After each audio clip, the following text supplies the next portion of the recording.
Hey guys, and welcome back to the Tutorial Millennial channel. In this video, I'll be showing you how you can repost TikTok videos. Now, basically, this is a pretty new feature, and what it does is it reposts it to your followers um page. Like, it'll show up on their For You page, I think, and it will help boost the TikTok too. So to do that, you're just going to go to a video that you really like and you want to repost.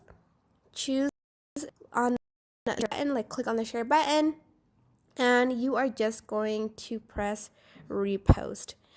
You can also share why you reposted this video. I'm just going to say super adorable and press add, and hopefully that will boost this video. And as you can see, it says I've reposted this video, but that means I it doesn't mean like I posted it on my page, but it means like you're just gonna boost this video without you having to repost it on your page, if you know what I mean. But that is basically it. I hope this tutorial was helpful. Don't forget to like, comment, share, and also subscribe to this channel if you haven't done that. If you have any questions, just leave it in the comment section down below and I will try my best to answer them all. Thank you so much for watching. Bye!